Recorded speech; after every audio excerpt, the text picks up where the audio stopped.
Welcome to Swift Tale, the place where powerful, emotional, and eye-opening stories unfold. Before we dive into today's intense narrative, let me ask you something. Have you ever witnessed a moment so shocking, so unjust, that it changed the way you saw everyone involved? Because today's story begins with a humiliation, one delivered to a hard-working black maid by the very family she served with loyalty and grace. What her tormentors didn't know was that the most feared man in the city, the Mafia boss himself, was standing right behind them, watching every cruel word, every degrading action. If this is your first time here, make sure to like, share, and subscribe, because Swift Tale brings you stories that reveal hidden truths and unforgettable twists. In this story, we'll explore how cruelty can thrive in powerful households, how respect can be stripped away in seconds, and how justice arrives in the most unexpected ways. This tale matters because it reminds us that dignity belongs to everyone, no matter their position, background, or status, and sometimes the quietest person in the room is the one who deserves the loudest protection. Let's begin. The maid, Elena, had never imagined her life would lead her into the mansion of one of the most feared Mafia families in the city. She had grown up far from wealth and influence, raised by a grandmother who taught her the value of hard work, humility, and dignity. After years of struggling to support herself, Elena accepted a job offer that promised stability, a housekeeping position in the villa of the renowned Morty family. At first she believed it would simply be another job, another home to clean, another group of wealthy people who rarely acknowledged the staff. But the moment she stepped through the towering iron gates and into the gleaming marble halls, she sensed that this place held secrets darker than anything she had known. The boss himself, Matteo Morty, had personally approved her hiring, something unusual, as he rarely involved himself in household matters. His calm but intimidating presence on the day she arrived hinted that there was more to this arrangement than she understood. Yet, while Matteo treated her with unexpected respect, his family viewed her very differently. From the first day, she noticed the cold glances, the whispered comments, the subtle efforts to remind her of her place. Still, Elena focused on her duties, unaware that the quiet strength she carried, and the truth she didn't yet know, was the very reason Matteo had chosen her for his home in the first place. The Morty household was a world of its own, grand, extravagant, and dripping with luxury, yet cold in all the ways that mattered. Every family member carried a sense of entitlement that clung to them like expensive perfume. The boss's wife, Isabella, was the first to make her disdain for Elena clear. Elegant, beautiful, and used to commanding attention, she despised the idea of a maid who carried herself with quiet confidence. To her, Elena's presence felt like an intrusion. Then there were the daughters, Lucia and Valentina, both raised to believe that wealth placed them above everyone else. They sneered at Elena's simple clothes and whispered cruel jokes behind her back, treating her less like a human being and more like an object meant to serve their whims. The eldest son, Marco, was even worse, arrogant, spoiled, and constantly seeking ways to assert his dominance. He enjoyed pointing out minor mistakes that weren't mistakes at all, twisting situations to make Elena look incompetent. But beneath all the cruelty, the family shared one common fear: Matteo Morty, the patriarch who ruled the criminal underworld with a silent, steady hand. They respected him, but none of them loved him. And because they believed he valued Elena for reasons they didn't understand, their jealousy and resentment toward her grew sharper each day.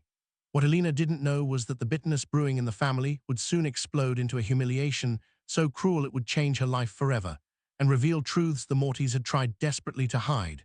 As days turned into weeks, the tension in the Morty mansion grew thicker, settling over Elena like a storm cloud waiting to burst. What began as subtle coldness soon evolved into deliberate acts of cruelty. Isabella started assigning her impossible tasks, demanding entire rooms be cleaned within minutes, then criticizing Elena for not meeting her unrealistic expectations. Lucia and Valentina began treating her like a prop, summoning her to their rooms just to send her away again, laughing as if her time and dignity meant nothing.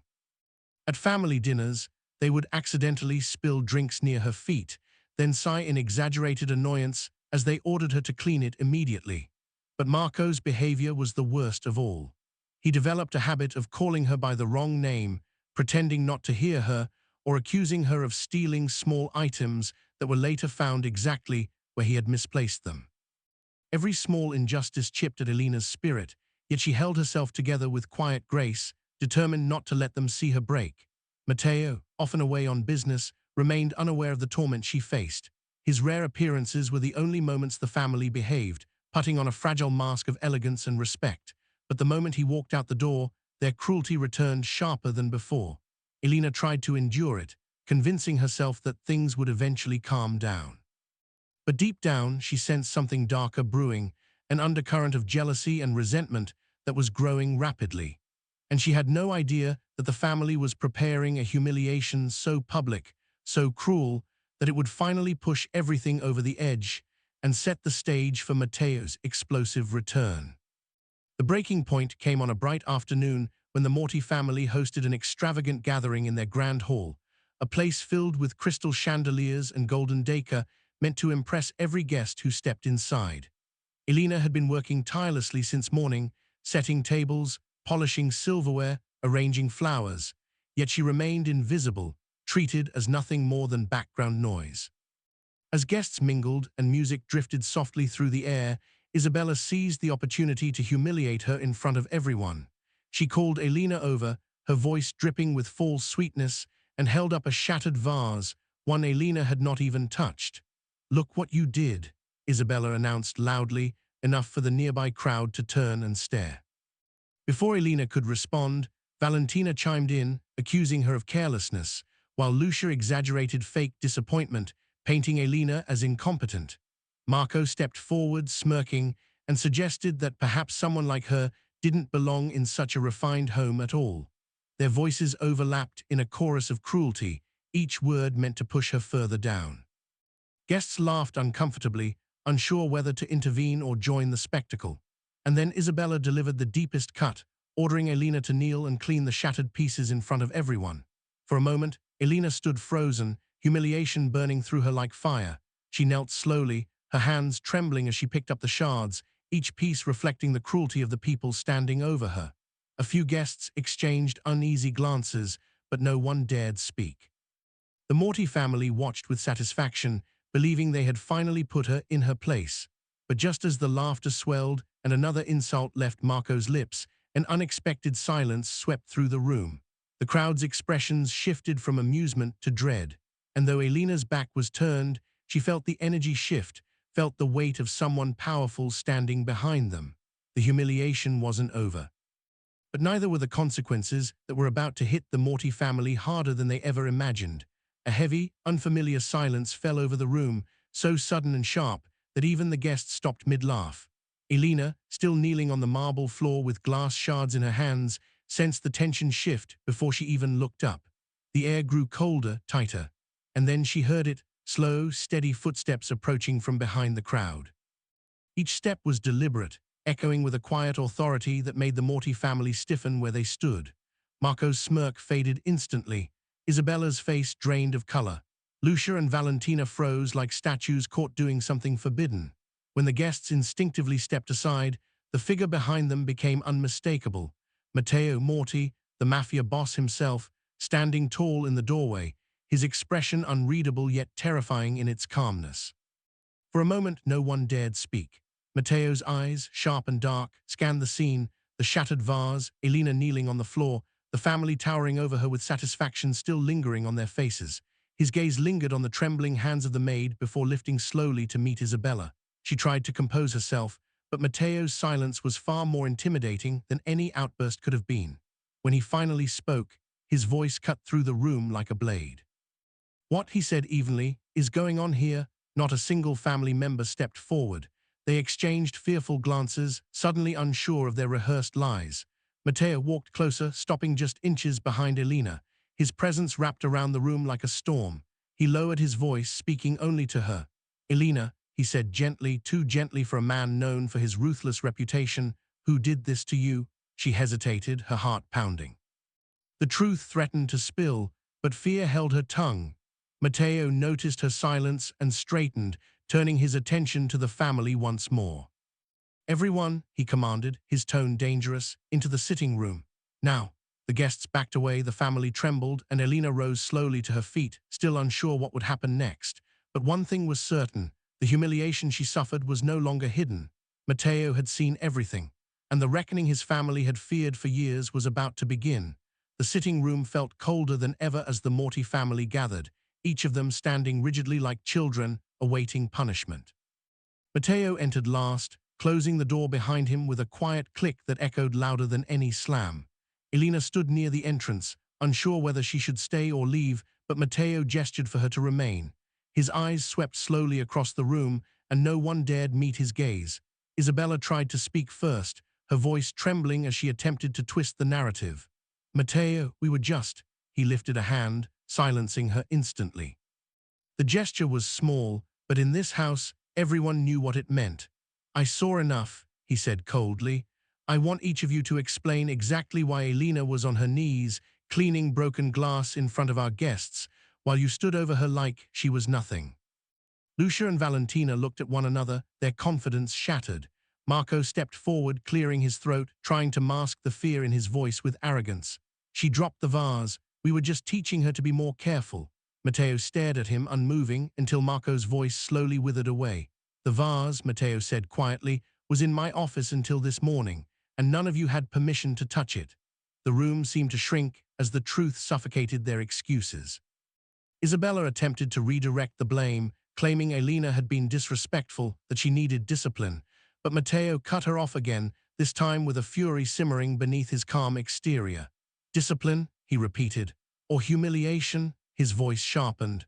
"You demanded she kneel, you accused her without proof, and you did it in front of strangers, people who now think this family is barbaric."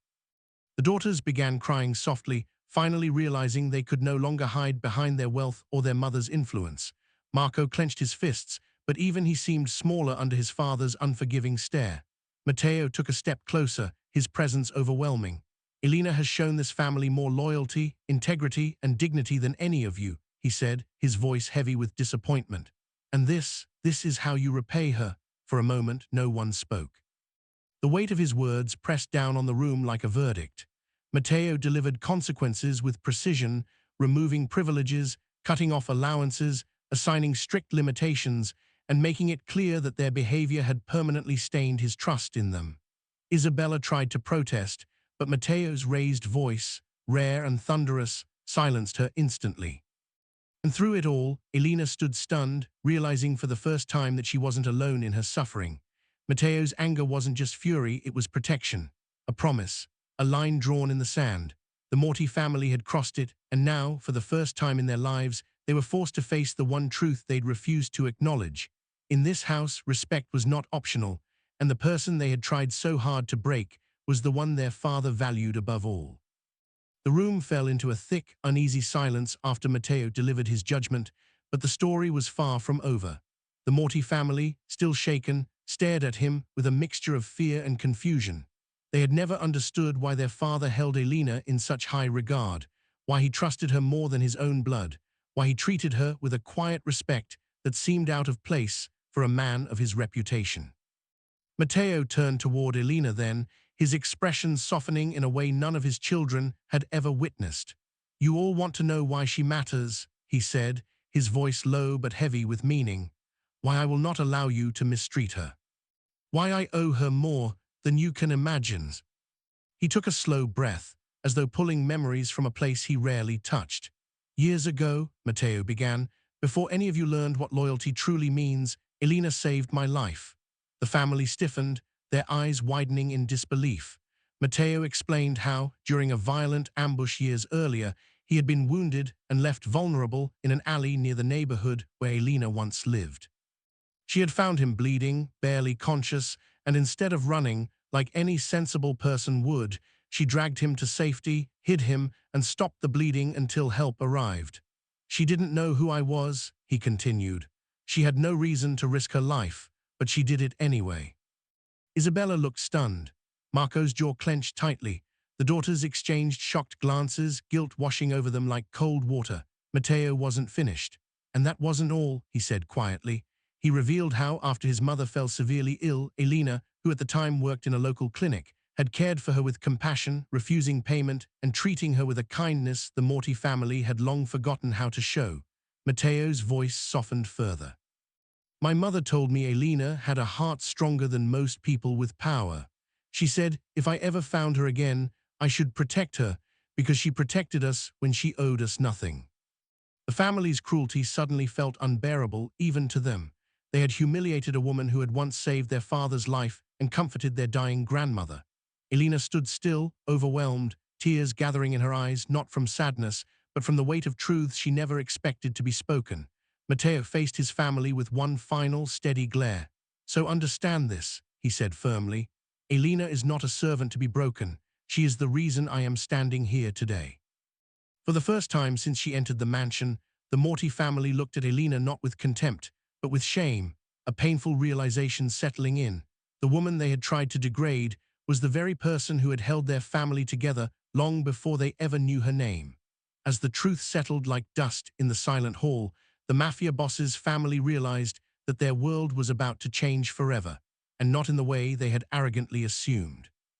The black maid they had mocked, belittled, and humiliated was no longer just a quiet employee they could dismiss without consequence. She had become the mirror reflecting their own cruelty back at them. In this section, we follow the dramatic shift in power as the boss steps forward, exposing not only his family's prejudice, but also the hidden loyalty, kindness, and sacrifice the maid had shown over the years, things they had been too blind to see. The tension rises as he confronts each family member with their actions, forcing them to face the real weight of what they had done. Meanwhile, the maid, standing in the emotional storm, must decide whether to forgive, walk away forever, or let the family learn the hardest lesson of all. Respect is not optional. This turning point becomes the emotional core of the story, reshaping relationships, revealing motives, and setting the stage for the final resolution to unfold. As the dust finally settles on this emotional journey, the family stands transformed by the consequences of their own cruelty and the unexpected strength of the maid they once mistreated. In this concluding section, we reflect on how the Mafia boss's intervention didn't just restore dignity to the woman who deserved far better. It exposed the true meaning of loyalty, respect, and the unseen weight carried by those society often overlooks. The maid's decision, whether to stay, walk away, or accept a new role in the household, becomes a symbol of empowerment and justice, reminding the audience that character is revealed not in power, but in how we treat the people we think can't fight back. We close the story by tying together its message: prejudice destroys, empathy rebuilds, and standing up for the mistreated is a responsibility, not a choice. And before we wrap up, I want to speak directly to you watching. Thank you for joining this powerful tale here on Swift Tale.